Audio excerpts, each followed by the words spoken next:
First of all, I'd like to thank the Leonid Nevzlin and NADA Foundation, Atlantic Council, and personally Kateryna Smagliy for this wonderful opportunity to present this book on Boris Nemtsov and Russian politics here. I'm also particularly thankful to Zhana Nemtsov for writing a foreword. I'm also grateful to all the contributors of this edited volume and the participants of this panel discussion. So the initial idea of this book behind this project belongs to Andrei Makarachev, who is co-editor of this project, and who also originally from Nizhny Novgorod, which is Boris Nemtsov's hometown.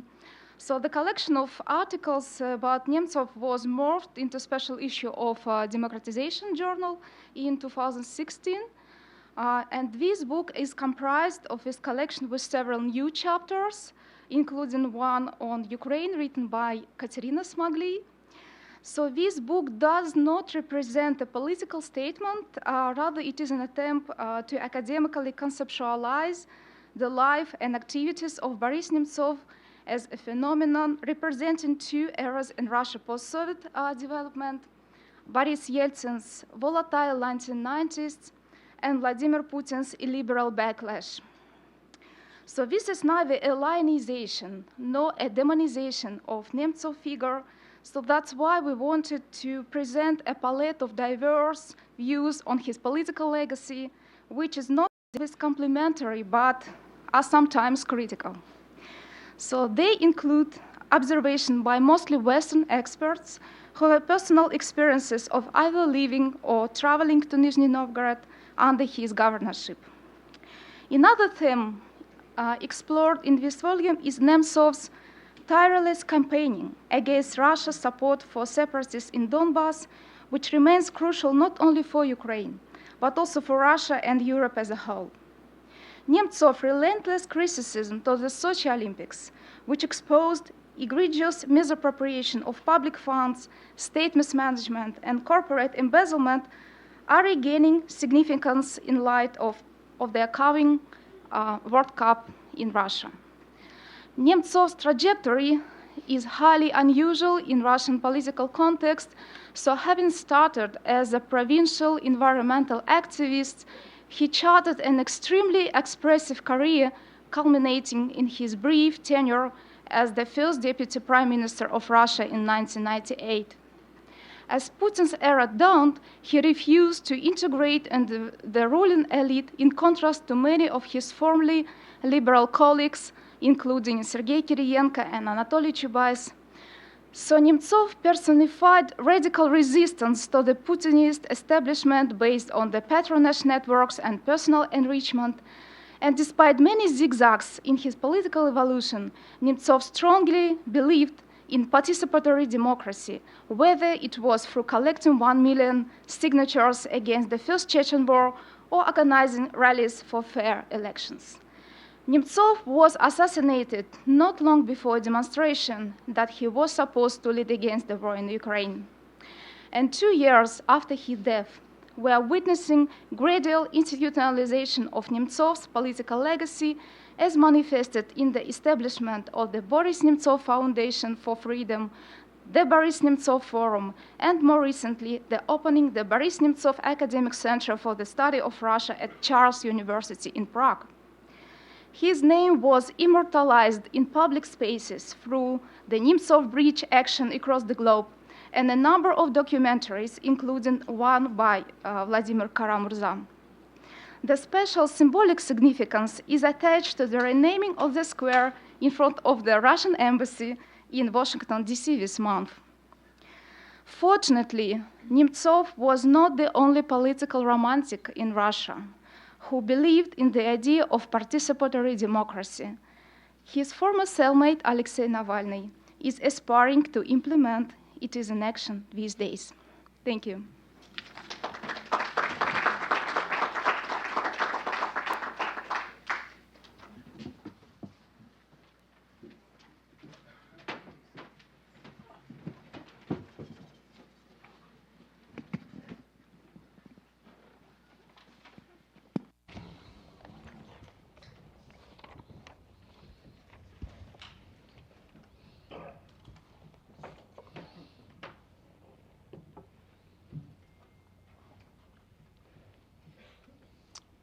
Good afternoon. My name is Melinda Herring, and I'm the editor of the Ukraine Alert blog here at the Atlantic Council. We're really delighted to be launching a fantastic new book. I actually did read it, so I can tell you it is fantastic. It's called Boris Nemtsov in Russian Politics, Power and Resistance. It has 9 chapters with 18 contributors, and it's very short. It's only 216 pages, so you can do it maybe in a weekend. The book is rich, and as Alexandra just briefly told us, Nemtsov had a long public life, and this shows the sort of evolution of his ideas and his life. So I really urge you to get a copy. It will be provided outside after this event. So it's my pleasure to introduce our panel. To my left is Mr. David Kramer, now a senior fellow at Florida International University. We're delighted to have him back in Washington. To his left is Vladimir Kara-Murza, the chairman of the Nemtsov Foundation and the vice chairman of Open Russia. To his left is Dr. Kateryna Smagliy, the director of the Kennan's office in Kiev. And to her left is Dr. Henry Hale from George Washington University. So I want to dive right in. We have 4, these are all contributors to the book in various ways. I want to dive in and start talking about who Nemtsov was as a person. The New York Times wrote after he passed away, they said he was tall, handsome, witty, and irreverent. And many of our, at least 2 of our panelists knew him personally. So I'm going to turn to Vladimir. And can you, in a few words, can you tell us what Nemtsov was like? We all remember his face and his very expressive features. Well, I think, every country, every nation has kind of its good sides and its bad sides. And I think, frankly, Boris represented the best there is in Russia, both on the political level, but we all know about that. We all know about his views and what he stood for, but also on the personal level. He was sometimes a little disorganized, sometimes a little undisciplined, but he was the most decent person I've ever known. He was very kind, he was very generous, he was very open, he was very warm. He had this absolutely unique quality that I've never seen in anyone else in my many years now in Russian politics, and I've dealt with a lot of politicians, political leaders in Russia over these years. And when you generally talk to these people or deal with them, especially if they have reached some high positions in their lives, if they have some achievements behind them, you always kind of feel the distance, that they're somewhere up there and you're somewhere down here. And even if they're kind of, even if they're nice people and if they're disposed towards you, you still always, they make sure you do feel that distance wherever you deal with them. He never had that, never. I remember when I met him and when I began working with him, I was, at the time, 18 years old, a student, a nobody. And he had just resigned from the government as deputy prime minister. He was leading the Union Right Forces into the parliamentary elections in December of 1999. To recently heir apparent to the Russian presidency, one of the top political leaders in the Russian Federation. And there was no distance. The amazing thing about him is that he always treated whoever he was speaking with as a human being. He always saw the human being, regardless of the status, of the positions, of the name plaque in front of you. It didn't matter. And over the years, I've seen him in many different situations. And one of the most amazing qualities of his, and that was very useful, of course, in his political activities, but I think it's fundamentally a very human quality that he had. He was an absolutely brilliant communicator. And he was able to find common language and to speak on the same level and with the same effectiveness to totally different audiences. To a United States senator and to a local market saleswoman in Yaroslavl. I have never seen anybody else like this. He could come into a room full of people like this one, 500 people. And you'd come in and you could feel the tension in the air, especially in these recent years with all this rubbish about him on Kremlin television, this fake caricature image that was created about him, with all the stuff that he supposedly did in the 90s. None of these, by the way, was true. But there was, of course, this, propaganda works, and there was this image that was created. So he'd walk into a room, and you'd feel the tension in the air, the hostility in the air, and he would speak. and he would argue, and he would respond to questions, and he would talk back, and he would engage for an hour, for an hour and a half, for 2 hours. After he was done, 2/3 of the audience was on his side. I have never seen anybody do this. And if we're talking about his human qualities, I think another important factor to mention, and that actually was, I think, well, I don't think that's just stating the fact, his human decency was very often detrimental to his political prospects, certainly after 2000. And after, as you mentioned in the, earlier, after so many people whom we always considered to be Democrats and liberals in Russia, but when Mr. Putin came to power in 2000 and began to change the rules, they quickly accepted the new rules. Many of them. I don't want to name the names. You all know who they are, including people who worked with Boris. They decided to, find themselves plush positions in government, in big business, to stay quiet. He couldn't do that. He knew, of course, that what he was doing would be detrimental, needless to say, to his political prospects. And by the way, that happens in the 90s as well. In the film that you mentioned that I made, there is this episode how President Yeltsin's daughter, Tatiana, came in 1997 to Nizhny Novgorod to persuade Boris to move to Moscow as first deputy prime minister, and he knew that this would be detrimental to him, to his political prospects. He knew that if he'd stayed as governor in Nizhny Novgorod, he would have been president of Russia in 2000. And if he would go to Moscow, he would get a nice sounding position without any real power. He'd be destroyed and thrown out, which is exactly what happened. He knew this. But when she came to him and said, "Dad really needs your help. He needs your help, you can't say no," and he could not say no.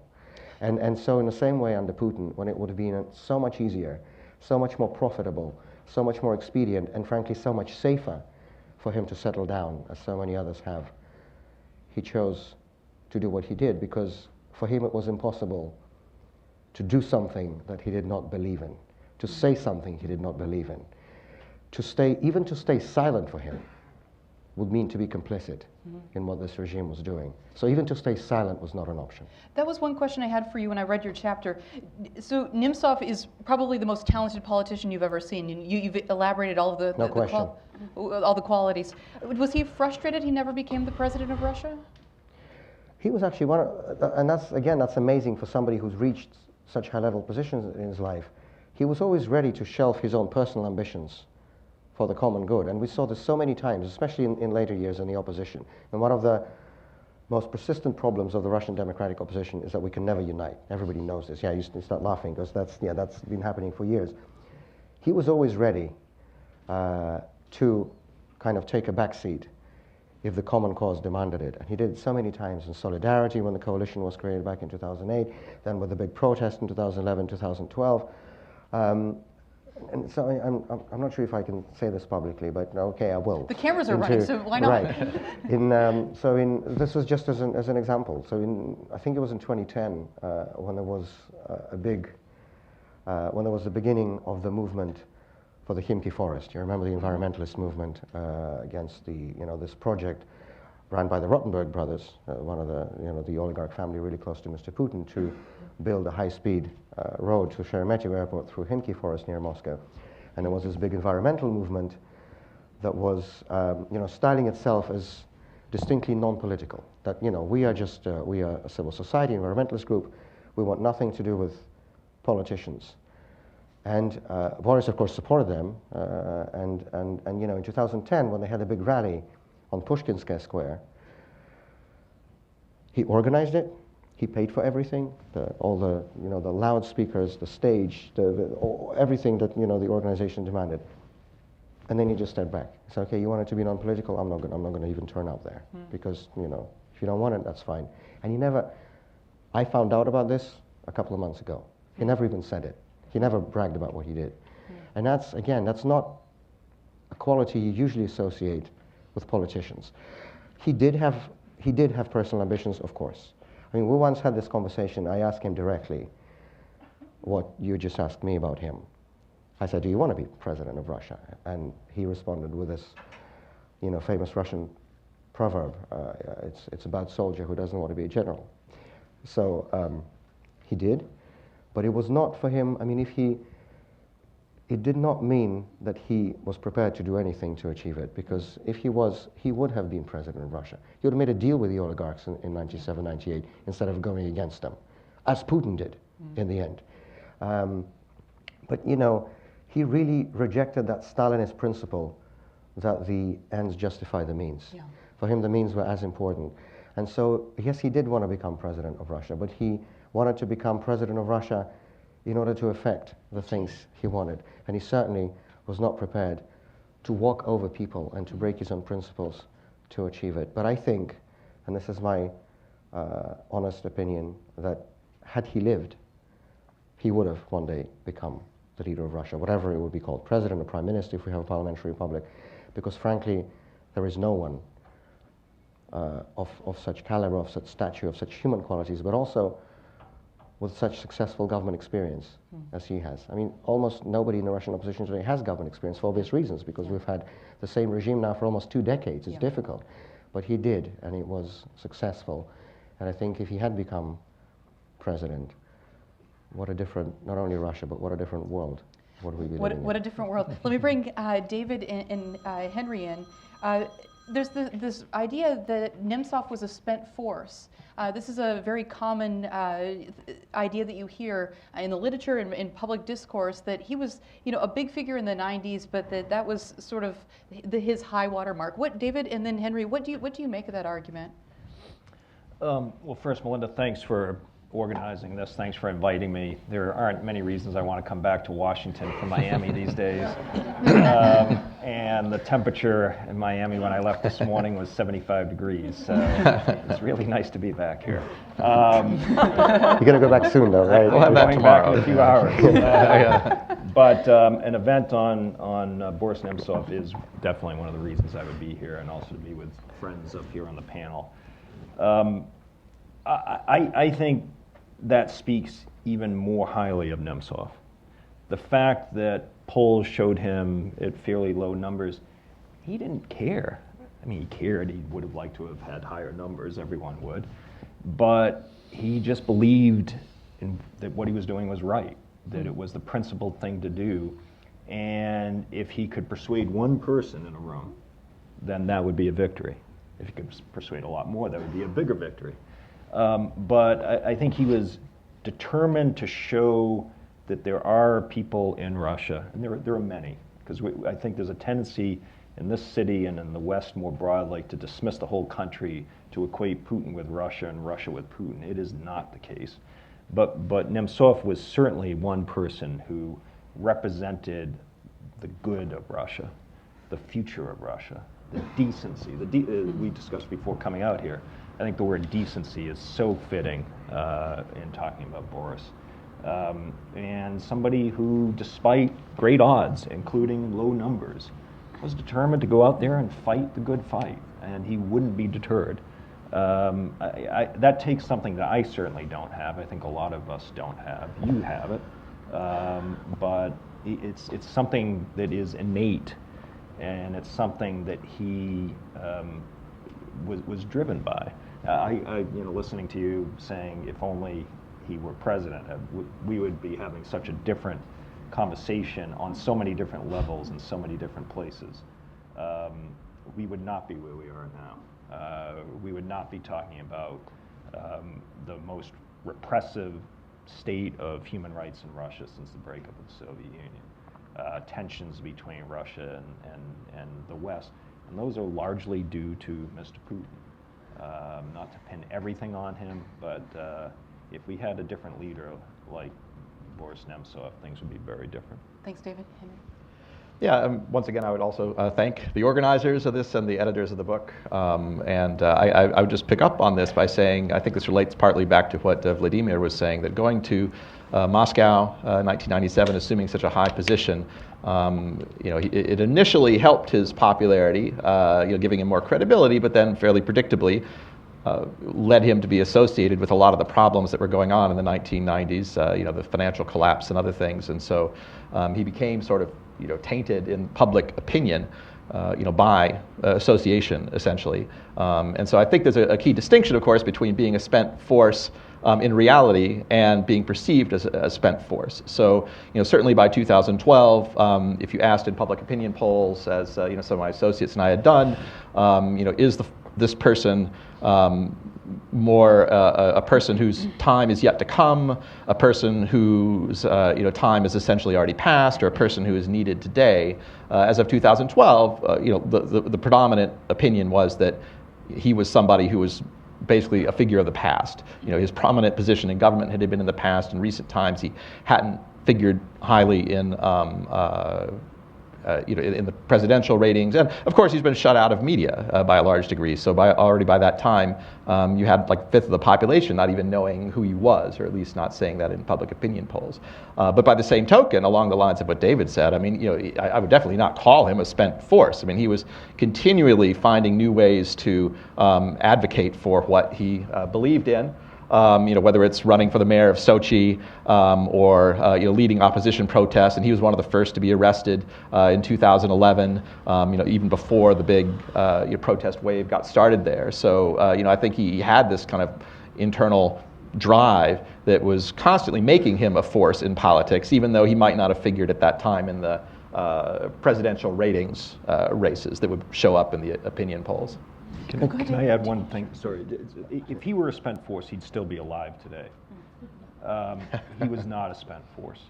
He was perceived as a threat by people in the Kremlin. That's why he's dead. That's why he was killed. It's what he represented, and he knew it.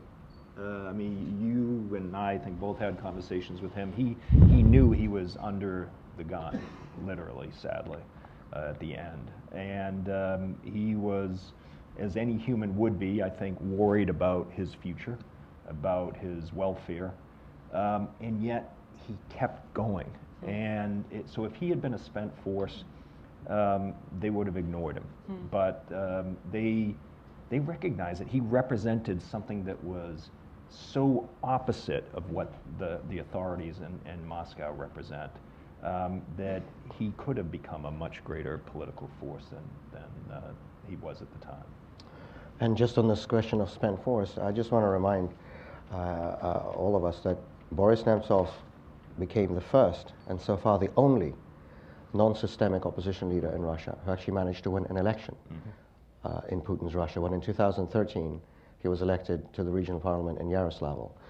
So after this prolonged period when he was artificially kept away from politics, being shut from the media, from the ballot in many cases, like in 2011 when he was not allowed to run for parliament, this line kind of went back up again. And so in 2013, he was elected to the Yaroslavl legislature. He was planning to run for the national parliament, for the State Duma in 2016. And I remember I was speaking to one of his campaign aides. He was going to run from Yaroslavl in the single-member district.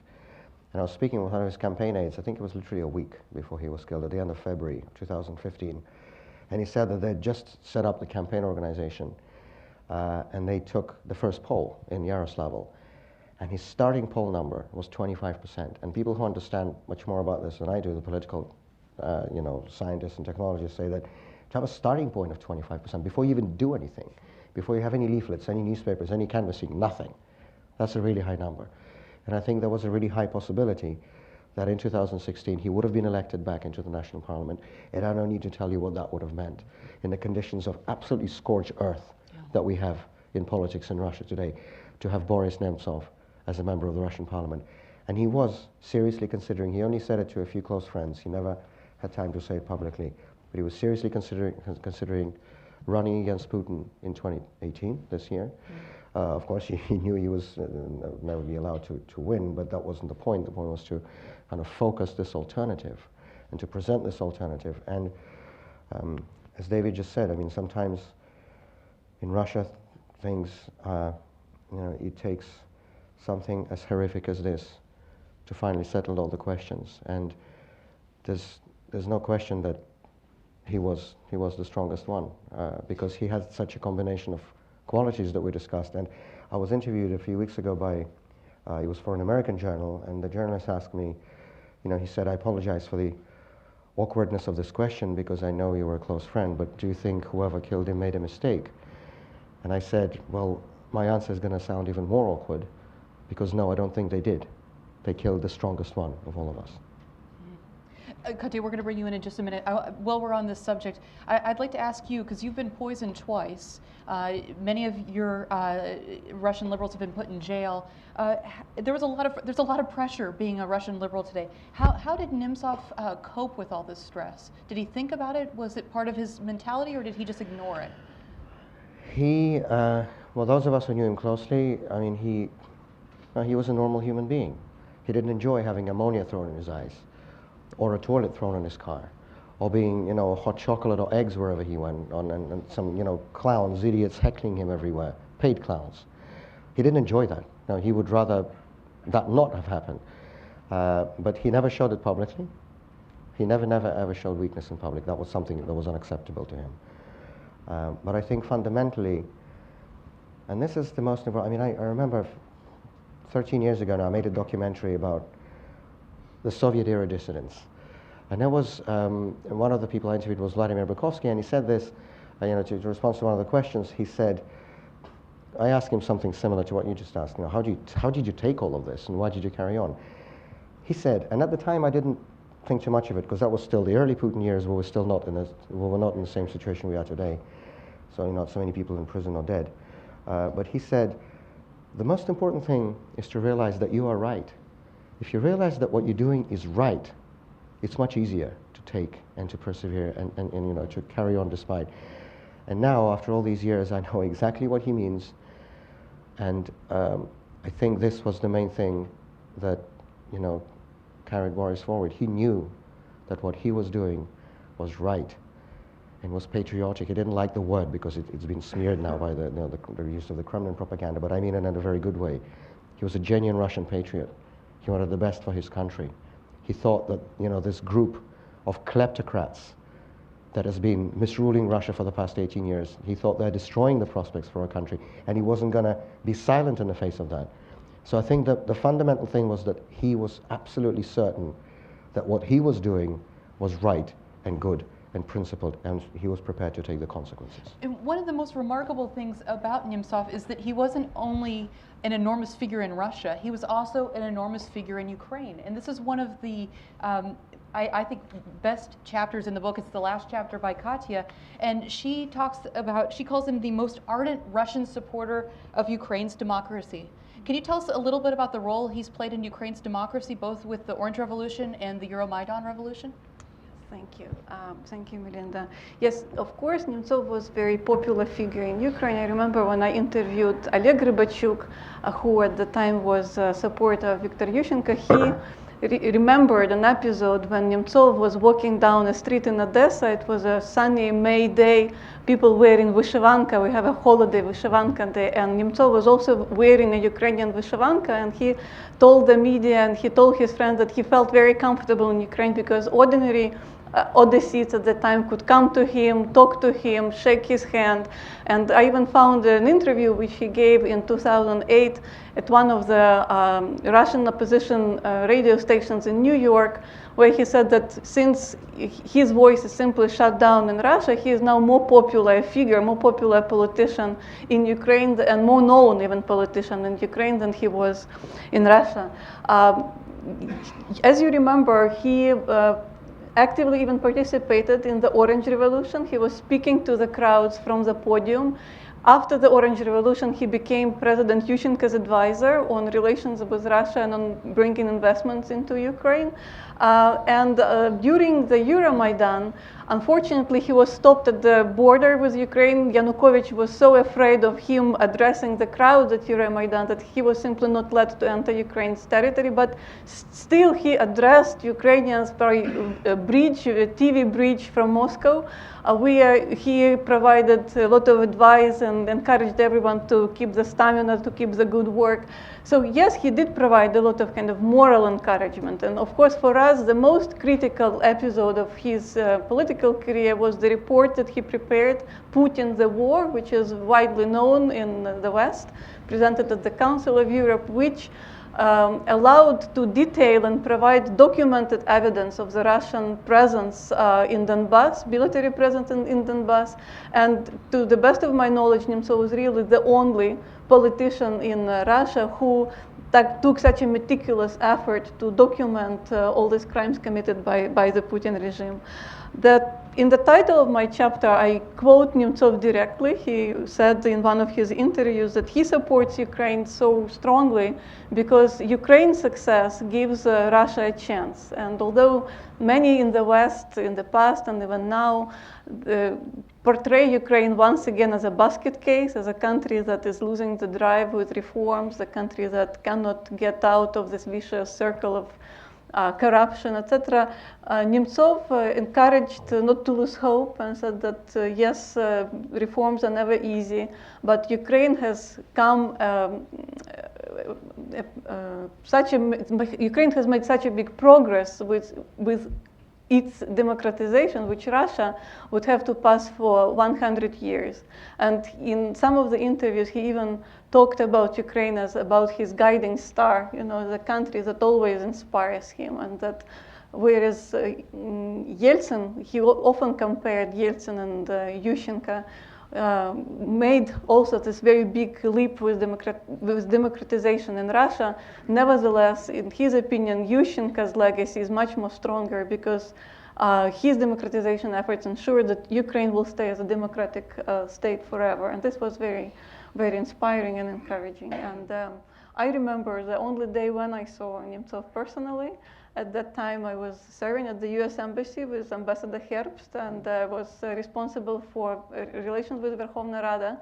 And those were absolutely miraculous and historical events. Nemtsov was at the Rada balcony together with a group of Russian journalists and politicians. He was brought by young politicians in Yushchenko's group, and I remember in his eyes, it was read, the absolute admiration, of the process, of the democracy in the making, of the history in the making, when the situation in the street is still unstable, but somehow Ukraine ensured the peaceful transition of power from Kuchma to Yushchenko. And I believe that he really wanted to learn more from Ukraine's example of peaceful transfer of power, simply by the peaceful protest of ordinary citizens who come to the street to defend their democratic choice. Katya, the consensus, though, is that there's been a counter-revolution, right? We're 4 years after the Euromaidan. I know that you can't tell us this, but what do you think Nemtsov, what kind of advice would he have for civil society there? It's interesting you ask this question because I started, my chapter is the last one, and editors really waited for me to submit the chapter to start publishing the book. So I started writing it in August. A few days before President Poroshenko took a decision to strip Saakashvili of his Ukrainian citizenship. And for many of us in Ukraine, it was a clear sign, that Ukraine is rolling back on its democratic gains. And I was reading, and that the book was originally, some of the chapters were published in the Demokratizatsiya journal. So I was reading what my colleagues said already on Ukraine, and there is a chapter written by Yulia Kurnishova where she starts by saying that if Boris Nemtsov were alive, his place would certainly be in Ukraine, because like Saakashvili, like many people from Georgia, Estonia, the United States who came to Ukraine immediately after Euromaidan to support the transition here, he would probably also be able to give his knowledge and his skills and his experience, with reforms, because he was clearly a reformer in Russia. He could also provide good advice to Poroshenko's government.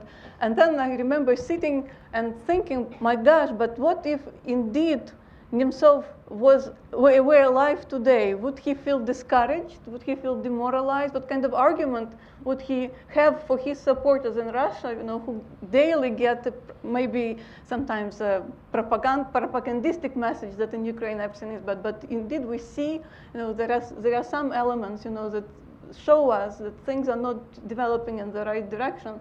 Would he feel strongly discouraged about his support of Ukraine? And my answer to this question is probably not. I believe that he would continue telling to our civil society activists that it's time to unite.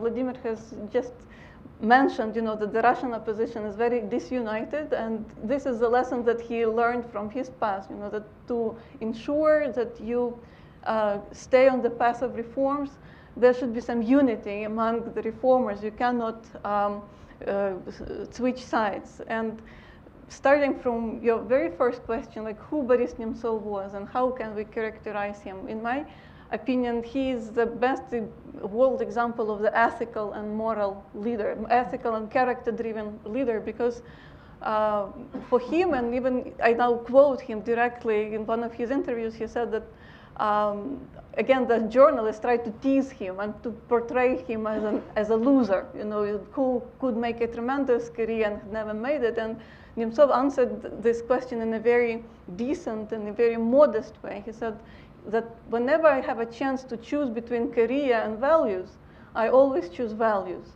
Many colleagues of mine, they think differently. They believe that we only live once, and whenever a career opportunity comes along, we have to grab it. I'm probably the only oppositionist among the high-ranking Russian officials who is doing what I'm doing right now. But let me tell you, they are unhappy. They even look miserable. They have to lie. They have to grovel. They have to submit themselves. I don't have to lie. I believe in what I say. Unfortunately, in Ukraine's case, we now see a lot of civil society activists who also lie, you know, who have to grovel, who have to submit themselves. And in my opinion, for them, Nemtsov nowadays could be a great, again, moral leader and a great example of, you know, how you have to stick to your words, how you have to stick to your ethics, how you have to stick to your morale. You know, something that, you know, we often forget about. Thank you, Katya. Let's talk a little bit more about this report, Vladimir, that Katya has mentioned. In his last year of his life, Nemtsov was focused on opposing the war in eastern Ukraine, which he regarded as a crime. He led the Peace March, which had more than 50,000 people marching through Moscow. And he was putting together this report, and it was finished only after he passed away. Can you tell us a little bit more? What do most Russians think about the war in Ukraine? Is it an open secret? And did Nemtsov think that public pressure would be enough to embarrass the Kremlin to make it finally withdraw its support for the separatists? So the Peace March that he led, it was the 21st of September 2014. This was the last march he would ever lead.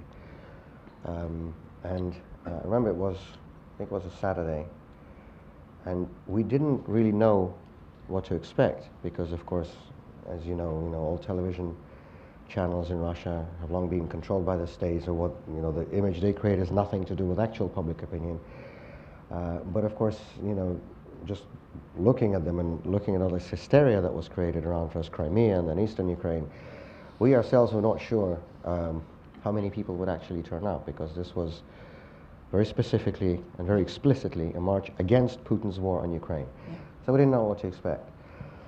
And we started gathering there, and the route we had was we began on Pushkinskaya Square and then went down the Boulevard Ring to finish on Sakharov Avenue. For those of you who have been to Moscow, it's quite a long way. It's a few miles, and we're walking on both sides of the boulevard. So we began marching, and then there is a spot when you go down to Trubная Square when the boulevard goes down and then it goes back up again. And he always liked to, every time, this is a usual route for a lot of opposition marches. For example, the march against the anti-orphan law that Putin adopted after the Magnitsky Act, it took place on the same streets. And Boris always liked to pause on that place once you go up, because that was the best vantage point to look back and to see if there were actually many people who turned up or not. And so we did that, and you know, we went down, we went back up, and he said, let's stop and look. So we stopped and turned around, and as far as the eye could see, there was just a sea of faces, a sea of faces, tens of thousands of people. And I remember that by the time we had reached the end of the march on Sakharov Avenue, somebody called us from the organizing committee and said that people are still lining up at metal detectors at the beginning on Pushkin Square to even begin marching by the time we were already done. By different estimates, there were between 50 and 70,000 people. And you know, I know there are many large demonstrations in this city, but to have such a demonstration in the conditions of absolute hysteria on television, in the conditions of open intimidation and pressure, when you know that if you openly come out against this regime, you could be sacked, you could be imprisoned, you're certainly going to be denounced as an enemy of Russia, a traitor, a foreign agent. You know, it does take courage to do that, to go out into an explicitly anti-Putin, anti-war demonstration, and tens of thousands of people did. And I remember this was the last march in Boris's life, and I remember how proud he was of his country and of his people that day. And I just want to thank David for saying what he said a minute ago, that, you know, so many people in the West equate Russia with the Putin regime. Please don't do that. That's not one and the same. There are a lot of people in Russia, a great many people in Russia, who reject what this regime is doing and who are prepared openly to do something about it. And so for Boris, that was very important. He, as you mentioned, he began to prepare this report, which his colleagues then finished after he was killed. But he always thought that the best weapon, if I can use that word, that we have against the regime is education and truth. That's what he said. He said it in one of his last interviews. All we can do is education and truth. But he believed that these were powerful instruments. And at the end, if, you know, 3 hours before he was killed, on the evening of February 27th, he was on a show on Echo Moskvy radio. And he was asked about the so-called 86%. You know, that's the figure we most often hear about. That's supposedly the number of people who support Putin. And of course, we all know it's bogus, but we'll repeat the number just because it's a shorthand, right? You say 86%, everybody knows what he means. He was asked about the 86%. And he said that, you know, if this building of lies that is created and maintained by the Kremlin's total control on television and propaganda, if that's taken away, the so-called 86% will collapse in days. And I think that's been proven many times in the collapse of dictatorships around the globe, but certainly including in Russia. And so for him, this educational aspect, not even education and просвещение, enlightenment, he believed that the most important thing is to tell people the truth. That's, by the way, for him, this was the main reason for continuing to participate in elections in Russia. Even though we all know that they're not real elections, that they're not free, that they're not fair, they're not competitive. This is all basically a sham. But he felt we still have to use this small window of opportunity to reach as many people as possible. That's why he went to Yaroslavl to run for the regional legislature in 2013, except he actually won. He didn't expect it. But after he personally, on his 2 feet, the former deputy prime minister, walked around the city, having daily meetings in backyards and on the streets and in parks, on the squares with local people, he actually won, despite everything, despite the media blackout, despite administrative resources. He was, you know, the election went as elections usually go under Putin, but he managed to win. So for him, reaching the people and spreading the message and speaking the truth was the most important thing. And this is why he produced many of those reports. The Ukraine report that you mentioned was the last one he was going to work on. I mean, he was working on, but he had so many before. He had a report, of course, on the corruption surrounding the Sochi Olympics. And we were just remembering with David 4 years ago in January of 2014, we together, Boris, David, and myself, presented the English translation of this report here in Washington. But of course, before then, it was published in tens of thousands of copies in Russia, and he would himself, go out to metro stations and personally hand them and put up a table, and people would walk and, wow, is this? And for him, that was absolutely normal, for a former deputy prime minister to ride the metro and give people the reports, because there was nothing more important for him than to speak the truth. He believed, as I mentioned earlier, he liked people. He was kind and he was decent. He liked people, and he fundamentally believed in the goodness of people. Yeah. He believed that if the Russian people found out the truth about what this regime is really doing, then the situation would radically change. And I think he was right. Yeah. Can I just pick up on one thing that Vladimir said? You know, Boris, I think, paved the way for Navalny to do what he's doing now. Boris was the one who started exposing the corruption even before the Sochi report. And it may not have resonated as much as we would have liked at the time. Navalny's work now is resonating, particularly this latest expose about Prikhodka and Deripaska and prostitutes and a yacht. I'll let you fill in all the dots. But Boris is the one who opened the door. And he knew that Russians would, the more they learned, as you said, the more they were educated about what was really happening in their country, the more pissed off they would be. That how come these guys are billionaires and we're struggling to make ends meet? And this is an issue that I think is resonating more and more with Russians. And it's why you see people turning out now. But he was the path breaker. would That's one of argue. the most interesting things I think that comes out of Vladimir's chapter is he said even in spite of the blackout, in spite of the media blackout, Nemtsov was writing these reports and he still had huge name recognition even though he wasn't in the media. Right, and he was really basically going back to samizdat. I mean, exactly. With the modern technology. I mean, of course it was online, but it was also if he physically would print out tens of thousands of copies, he would fundraise for that. And in this way, I agree with David. He was very much a precursor to what Navalny is now doing. And even in terms of fundraising, he fundraised for those reports. And he got, people would just give ordinary 50, people? 100 rubles. Yeah, absolutely. Thousands of people would give what they could. And so actually it was a question of principle for him at one point. He said, okay, let's see how much society actually needs this.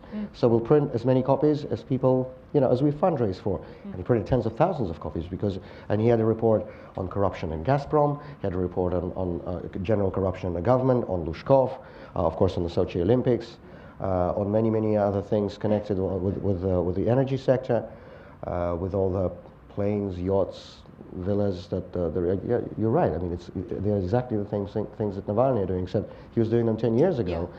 Yeah. And he was, he would spread the word by, again, physically just himself writing in the Moscow metro, handing out, of course it wasn't just him, it was many other volunteers, but he would make a point of personally doing it himself to show that this is the way we need to do it. Now, I'd like to bring you in, Henry. You looked at Nemtsov as a political leader, and you studied sort of his appeal as a candidate. Can you tell us a little bit more about who did Nemtsov appeal to, and did this change over time? Well, I mean, I think, as we know, I mean, Nemtsov is a very strong advocate for free markets and democracy, and so constructive relationships with the West. So those are the things that he really advocated for, and so.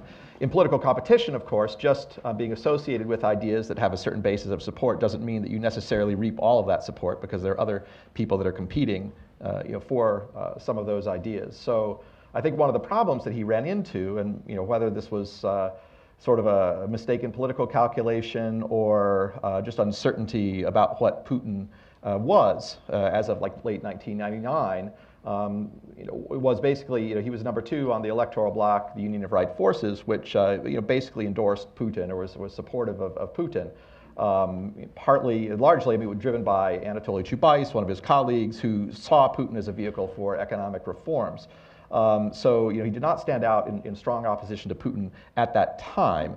And so I think one of the consequences of that, among other things, was that instead of reaping the political benefits that he might have expected and that a lot of the young reformers of the 90s expected, say, okay, we laid the groundwork by these reforms, we knew it was going to be a difficult transition, now we're going to start to see a return to growth, which was starting as of early 1999 and continued to the 2000s.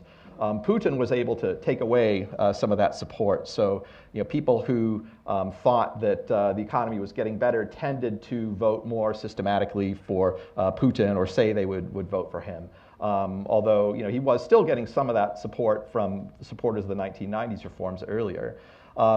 So I think in some ways the support for economic reform was actually the biggest potential base of support for him in kind of political terms, because the other things that he stood out most strongly for in the public mind, such as support for further democratization or better relations with the West, those things were just less of a priority after all the turmoil of the 1990s, it seems to be. And so even though he won votes from people who supported those things disproportionately, the number of those people that were willing to prioritize those over what seemed to be the economic hope of kind of a Putin who was going to continue the reform path, it just didn't work out for him. But he consistently got the votes of youth, people who identified with young people, who saw themselves as young even if they weren't particularly young. He had great support in large urban settings. Among the more educated people. So I think those, if you look at kind of the statistics, that's where he stood out. But I should also say that just because he had 1% of support in some presidential ratings by 2008 or 2012, doesn't mean that he didn't have any support whatsoever. You look at even the fact that when he led the Union of Right Forces in 2003, the final result didn't clear the 5% threshold to make it into parliament, got only 4%. But you still look underneath. I mean, he had pretty high favorable ratings on certain qualities. I mean, people saw him, largely as an intelligent leader, He had harder times when people would assess his honesty or whether he really cared about people. And I think this is the product of a lot of the political infighting that was going on at the time. And he really clearly started to step into opposition to Putin very shortly after that 1999 election, when the restrictions on the media and attacks on the big business and oligarchs started to become fairly prominent, and so at that point he started to see his opportunities become more limited. So I think it's a complex thing, but I think that in the end, that's why I think one of the things that complicated it was that during that crucial moment of 1999, the message of kind of clear standing for something got a little muddled, and then Putin was able to take that opportunity, then consolidate control of the political machine, and really keep him from reaching the broader audience that his ideas might have had. Just very, very briefly on this, just for the record, Henry is absolutely right that the Union Right Forces in '99 backed Putin. In fact, the main slogan was Putin for President, Kirienko for the Duma. That was the leading slogan of the party. Boris Nemtsov did not support Putin, and when there was a vote within the leadership of the Union Right Forces, I think it was in January of 2000, once he became acting president, only 2 people on the SPS leadership did not vote to support Putin. That was Boris Nemtsov and Irina Hakamada, and he himself voted for Yavlinsky in the presidential election of 2000. He never voted for Putin, never supported him. And on your question, this is just dry statistics. Throughout his, during his political life, Boris Nemtsov won elections in Russia 5 times, 3 times for parliament, 1 time for regional governor, and once, as I mentioned, less than 5 years ago, in the Yaroslavl regional legislature, in all the conditions that exist, and in the city, in the central part of the city of Yaroslavl itself, where most polling places were actually covered by observers, and where it was kind of easier to monitor. And that was actually very difficult because at the same time the Moscow mayoral elections were happening, which Navalny was running, so all the kind of observer activity was there. So it was actually, it was a struggle to cover Yaroslavl with observers, but in the central part, where it more or less was, the list that Boris Nemtsov headed, the People's Freedom Party, received 17%, and United Russia, Putin's party list, received 24%. Now, given all the conditions that exist, I think that is an amazingly high result. And as we were discussing a minute ago, he was already beginning to campaign for the Duma election in 2016, and I think there was a real high possibility that he would have won. He would have won. Thank you. Katya and David and Vladimir, too, jump in. So this is almost the 3rd anniversary of the assassination of Nemtsov. It's on February 27th, and the DC City Council has just voted to rename the street outside of the Russian embassy here in Washington. In Kiev, there's a movement underfoot to rename a street. Can you please tell us more about that, Katya? And in general, how should we be remembering Nemtsov? I know in Moscow there's been efforts to put a plaque on his apartment. Yaroslav, the city administration, Yaroslav will not allow it. Let's start with that. Actually, what's happening in Russia? In Russia, yeah. So how are these 3 cities remembering Nemtsov, and what other ways should we be remembering Nemtsov? Let's start from Kiev and then go to Moscow and then to Washington. Okay. Immediately after Nemtsov's death, President Poroshenko on March 3rd, 2015, awarded him posthumously with an award for freedom. And the quote from the president said that this award is given to Nemtsov as a big patriot of Russia and a great friend of Ukraine, who really represented a very respectful attitude towards Ukraine, who deeply understood Ukraine's democratic aspirations, and who deserved this award because he served as a bridge. And this is a really key word, a bridge between Russia and Ukraine. Unfortunately, with his untimely death, we lack nowadays politicians in Russia who could serve as bridge makers, as individuals who would enjoy trust, public trust, both in Ukraine and in Russia, and who could help the 2 nations preserve peace and stability beyond the timeline of the Putin regime. Mayor of Kiev, Vitaly Klitschko, also in 2015 pledged that he will open the street in Nemtsov's name, but unfortunately, as Melinda said, 3 years after this pledge, nothing has been delivered on the promise. Nevertheless, on October 9th, the day of Nemtsov's 58th birthday, a group of civil society activists, people who knew Nemtsov personally. And I would like to compliment Natalia Arnaud, who is present here, and the Free Russia Foundation and the Free Russia House in Kiev with director Grigory Frylov, who is working very actively on bringing Russians and Ukrainians together and helping them to build this dialogue. So there was a big coalition of civil society organizations and politicians, Russian journalists, Ukrainian journalists, who appealed to the Kiev authorities and demanded that the street is opened finally in Nemtsov's name. We believe that it helped the Kiev authorities to kind of start moving in the right direction. The special commission at Klitschko's office has already voted positively, and now we have another month of public vote online. Kiev residents can go on the site of the Kiev municipal government and click, whether or not they support the idea of not opening a street in Nemtsov's name, but opening the park in Nemtsov's name, which would be again next to the embassy of the Russian Federation in Ukraine. And we believe that when the park will be opened, and the deadline that we are given for this decision is early May this year, the park will be transformed by Ukraine's creative architects and designers, landscape designers, into a really creative public place, where Nemtsov's legacy would be remembered. Maybe not with a monument, although who knows, maybe one day there would be a monument to Nemtsov in Kiev, but as a living memorial, as a place where people meet, where they remember his legacy, where they are encouraged to learn more about Nemtsov and about Russia, which nowadays, unfortunately, is not widely studied and analyzed by Ukraine's political elites and experts and scholars. Great, thank you. So I think there's a big contrast. How are you remembering him? How is Moscow remembering him?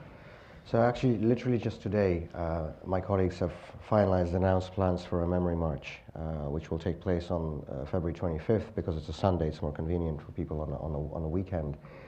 And this will be the fourth time. The first one was of course, the original March the 1st, 2015 rally that Boris was planning to lead against the war in Ukraine. Turned out to be, turned into a march for his memory. That was the first one. And then we held one every year, 2016, 17, and then this year will be February 25th. And every year, tens of thousands of people come to that. And we actually go down the same route that he went for his last march against the war with Ukraine in September of 2014. And every day, to this day, almost 3 years on, people continue to bring flowers and light candles and put up his pictures on that bridge where he was killed, on Bolshoi-Moskvoretsky Bridge, which is informally now known as the Nemtsov Bridge, and this makeshift unofficial memorial continues to function. And actually, residents on his homes in Moscow and in Yaroslavl have put up memorial signs on the houses, and then a little more than a year ago, the city council in Nizhny Novgorod actually voted by 23 votes to 1 to put up a memorial plaque on his former house in Nizhny Novgorod. But that, of course, is not the whole story. More than a year on, this decision in Nizhny Novgorod has not been implemented. The memorial plaques that residents of the buildings have put up in Moscow and Yaroslavl have been taken down. The numerous public initiatives and petitions signed by tens of thousands of people addressed to the Moscow City Duma and the Moscow City Hall to have any kind of official commemoration, a plaque, a sign, something. They have all been blocked, they have all been rejected, and the reason that was offered publicly and officially was that there is no consensus on this in society, and I think it is a particularly insulting reason to offer, given that we have streets in Moscow named after Hugo Chavez, we have a street named after Ahmad Kadyrov, and I'd like to remind that he's the person who had once declared a jihad against Russia and who called on his supporters to, quote, kill as many Russians as possible, end of quote. We have a street named after that guy in our capital city. But a former deputy prime minister of Russia is apparently off limits.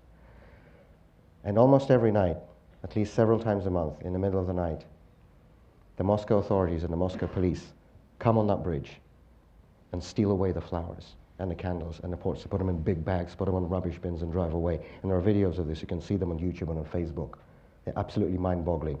Grown men in uniforms coming to steal flowers under the cover of darkness.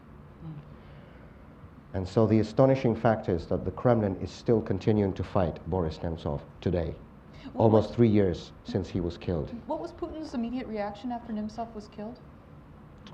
No reaction, I think. He Well, no. remained silent. The official reaction was, of course, he sent a condolence letter. They had to keep the formalities. So he sent a condolence letter to his mother, and of course he said it's a horrible crime. But I think the real response is this. The real response is that they're continuing to fight his memory and his legacy and his name. And so it has been made absolutely clear to us in these last 3 years that for now, while this regime is in power, we will not be allowed to commemorate a Russian statesman in Russia.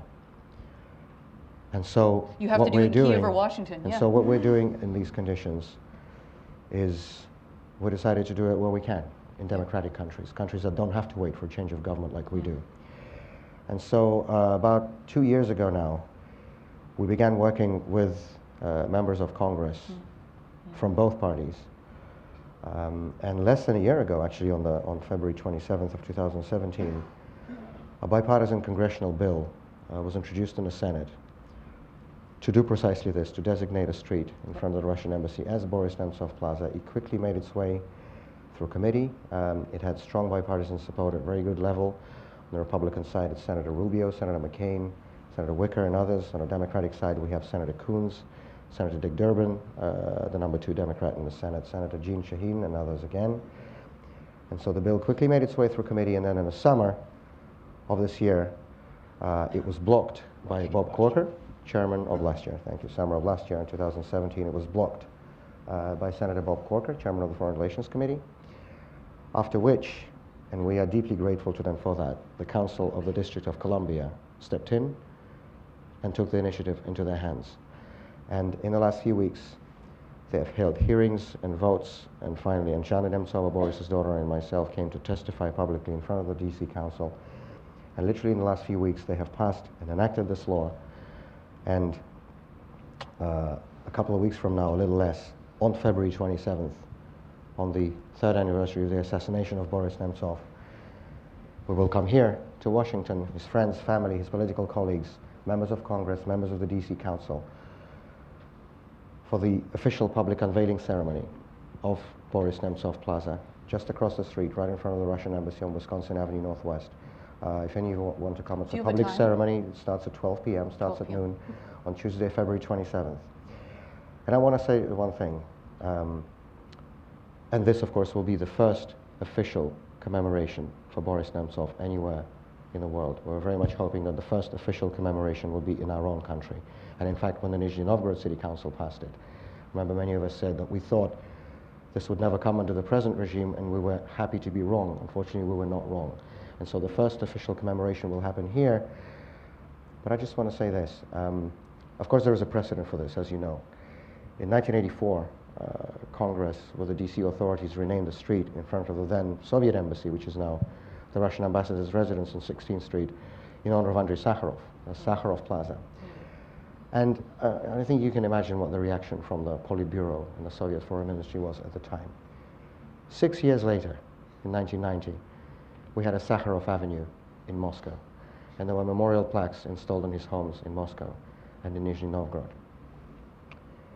And whatever the reaction, whatever the hysteria from the people in the Kremlin today, I have absolutely no doubt that the day will come, and I think sooner than most people think today, when we will have commemorations for Boris Nemtsov in our own country, and when Russian diplomats in Washington will be proud that their embassy is standing on a street named after a Russian statesman.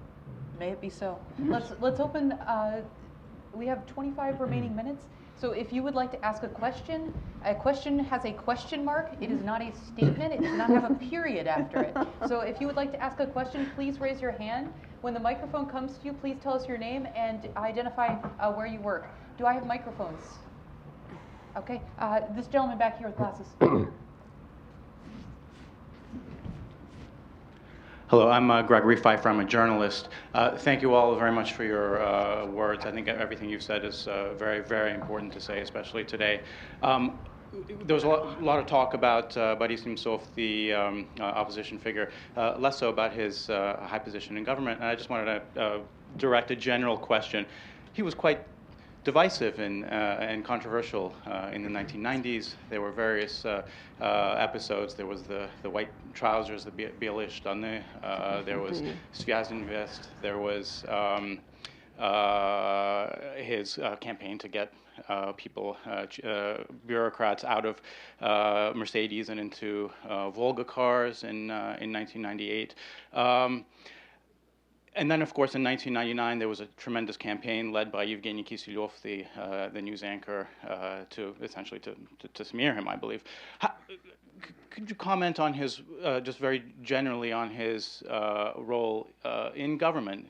Did he make too many mistakes? Was he essentially a victim of his boldness? He took initiatives. He was open to attack. How did he compare to the other so-called young reformers in government? Thank you. Well, let's start down with Henry. Okay, yeah, I mean, that's a very big question.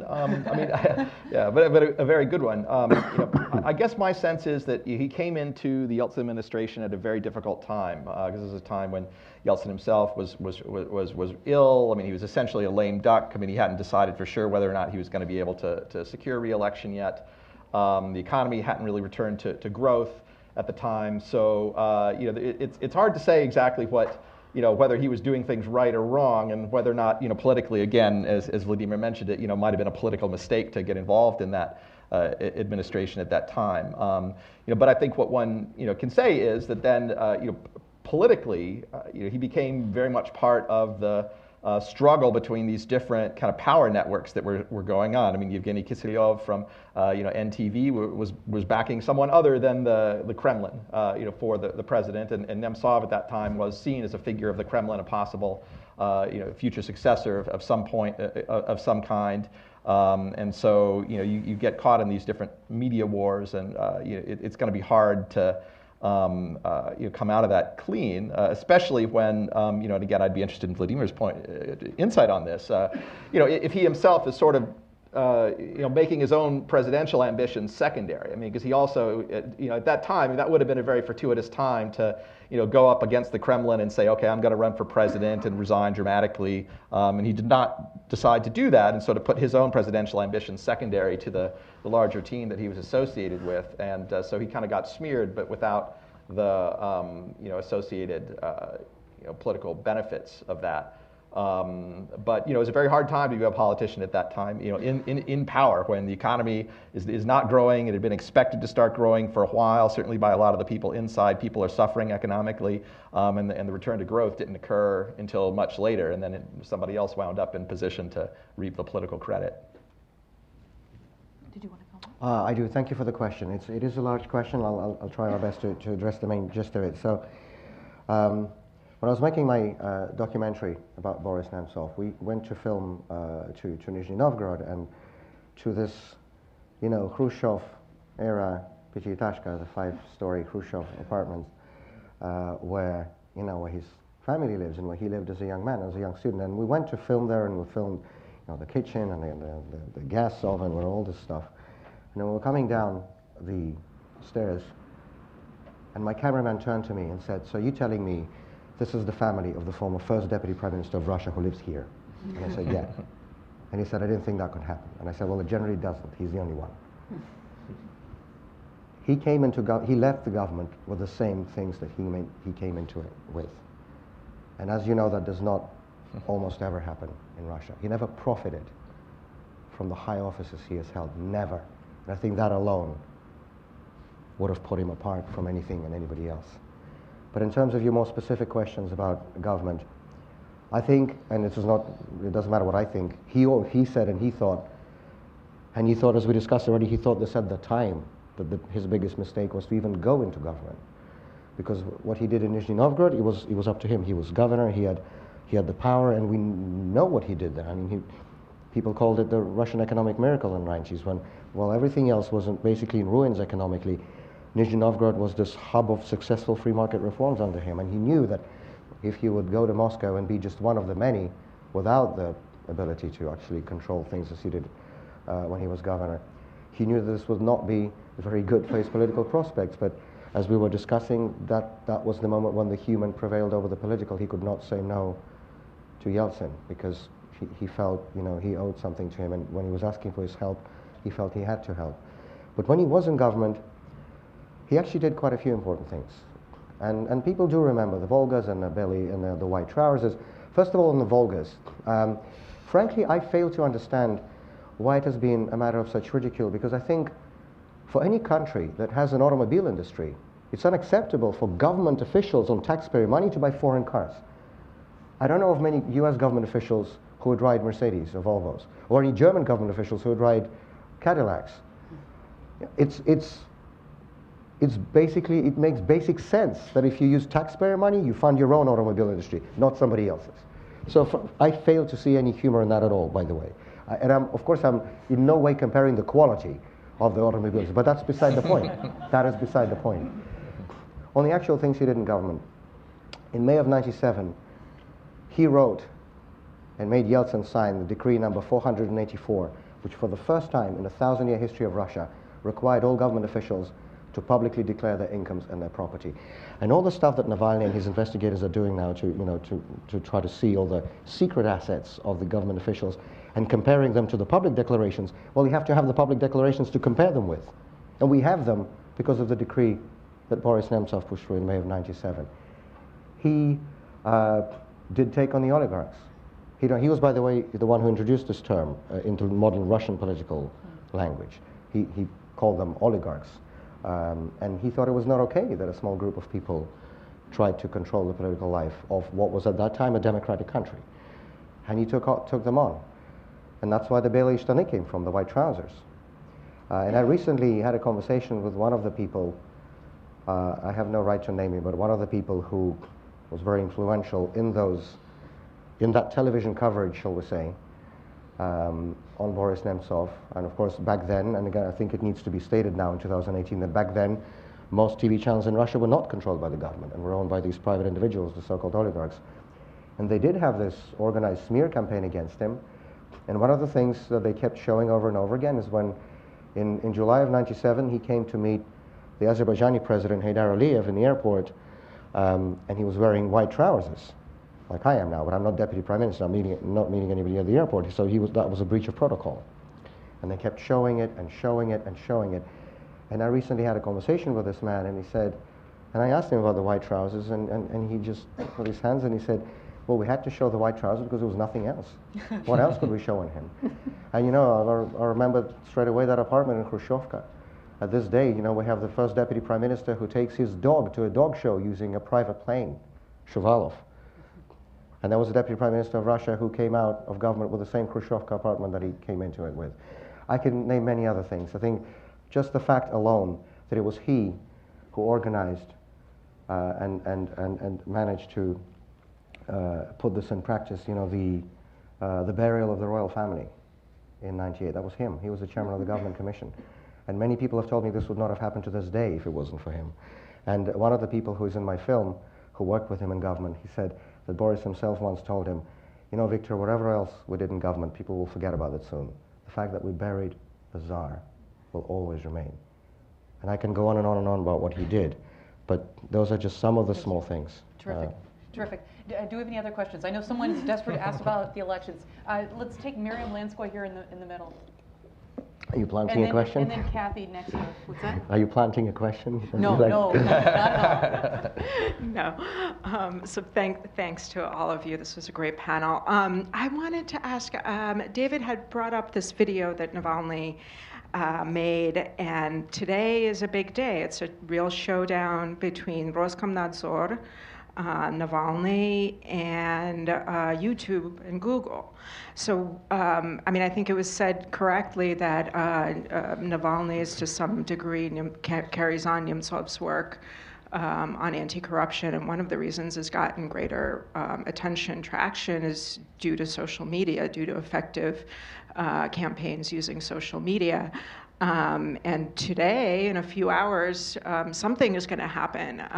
It's possible that YouTube will be blocked. It's possible that YouTube may give in and pull just Navalny's video. But if they do that, They're sort of doing censorship on behalf of the Russian government and opening the way to do more of that.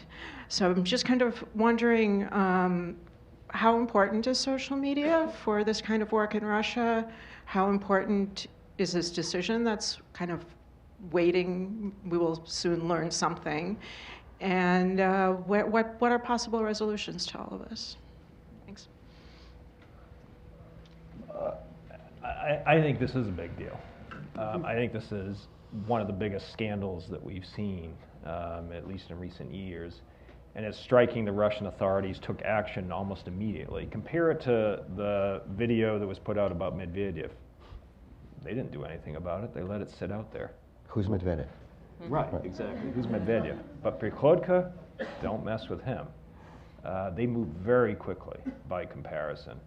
And you know, even Chaika and others who have been exposed and their families, this one they don't have any patience for. So this one suggests to me that Navalny has hit a real nerve. A question I have is, to take nothing away from Navalny and the people who work with him, is where did he get his information? This seems like an internecine warfare that's breaking out. And it's interesting, the timing, a month before the so-called election. It's not an election, it's a coronation. We can take bets on who's going to win. But the timing of this is interesting. I agree. I think this regime is more fragile than people make it out to be. I've been saying that for a while, so maybe don't put much stock in what I say. But this, to me, suggests that there is great uneasiness within the walls of the Kremlin. And I hope Western companies don't enable or facilitate it. Did either of you have anything? Did you want to jump in? No. I mean, yeah, I could just kind of echo that. I mean, I think it is serious. I think the fact that they're taking this reaction indicates that they've hit on something. I think social media is, you know, very important, of course, but you know, technology changes, and so if they try to kind of, you know, squelch it in one direction, I think, you know, there are possibilities for this information to circulate through other ways. Although YouTube has obviously been a particularly, you know, one particularly very effective wave. But yeah, but it also, yeah, I mean, my sense is that, right, you're also kind of getting this, you know, kind of, you know, war of, you know, clans or political networks somehow involved here. And Medvedev was kind of much more of a soft target from that point of view. Just to quickly, I mean, first of all, to state the obvious, social media and the internet are hugely important to what we all do. David mentioned this investigative video into Medvedev last year, that of course, which was an investigation done by Navalny that showed the secret financial empire of Prime Minister Dmitry Medvedev, his villas, his yachts. And his tennis shoes, right? A lot of sneakers, yes, Yeah. A lot of sneakers, tens of thousands of pairs. I don't know why any human being would need that, but he has. And also his vineyards in Tuscany, and, presumably. But that, of course, again, to state the obvious, if you watch state television in Russia, you will not hear a single word about any of this. And yet 25 million people watched it on YouTube, most of them in Russia. And tens of thousands, as you remember, went out to protest against, you know, these spontaneous anti-corruption rallies all across the country. So it is hugely important. And the regime understands it. And they are trying to, you know, to encroach on this internet that is still largely free in Russia.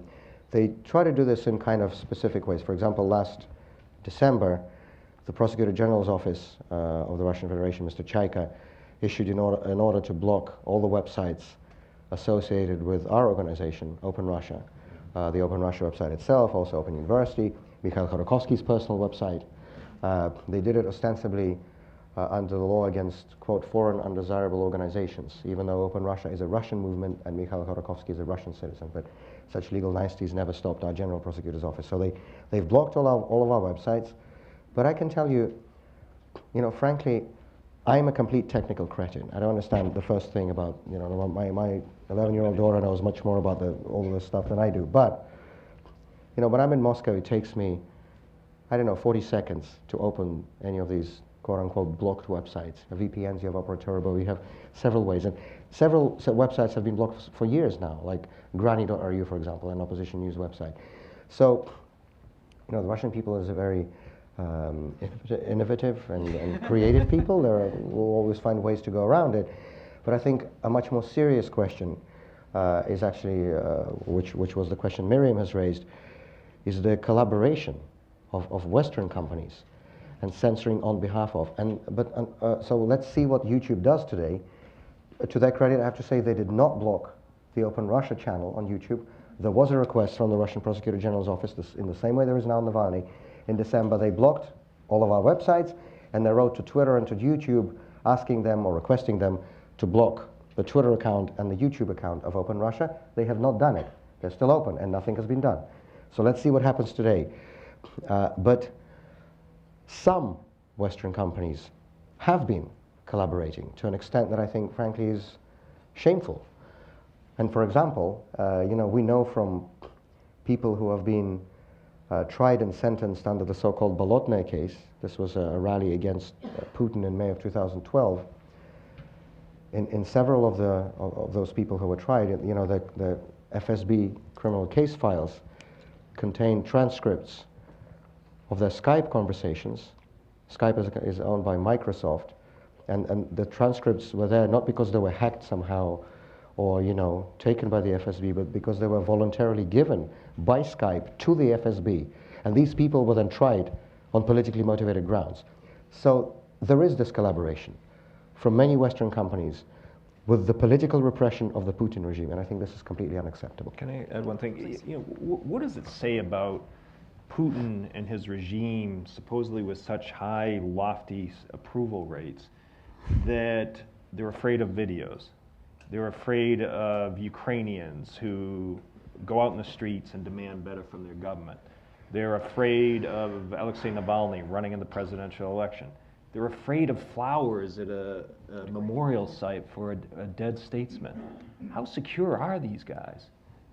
What do they know that we don't see? How vulnerable are they, in fact? So that's why I think there is a level of fragility here that we should not overlook. We shouldn't paint Putin into this omnipresent, omniscient leader. He's not. And something tells me he has a feeling his position is not as tenable as others make it out to be. Great, thank you. Kathy Kosman, right here. And I think this is going to be our last question. Kathy Kosman, thank you so much for this excellent session. I'll be very brief. My question is, what was Nemtsov's views on ethnic Russian nationalism? Thanks. Well, Catherine, thank you for the question. It's good to see you. Well, as I think you know well yourself, there was not a streak of imperialism or nationalism in him in any way. And in his capacity as an opposition leader, he believed in cooperation between different strands and different camps in the opposition. So he believed that, when we are uniting together to demand free elections, or to demand freedom of the media, or to demand the release of political prisoners, many of whom are nationalists, he believed we should work together. And so the big rallies that he led on Bolotnaya and Sakharova in December of 2011, they included most of the people who turned out. They were liberals and Democrats, but they also included communists, they also included nationalists, and he was fine with that. He believed that we should forget about our, normal political differences in the face of a much bigger threat that this regime represents. And he was, we mentioned already several times that he had this unique communicating skills.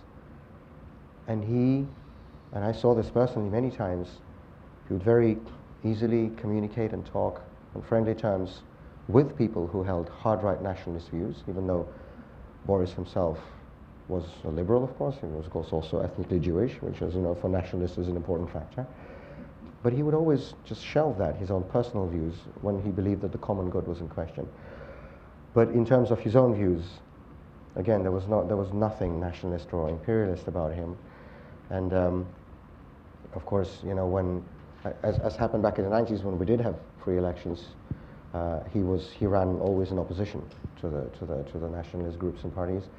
And had he lived to see the day when we once again have real competitive elections in Russia, of course he would have done the same thing.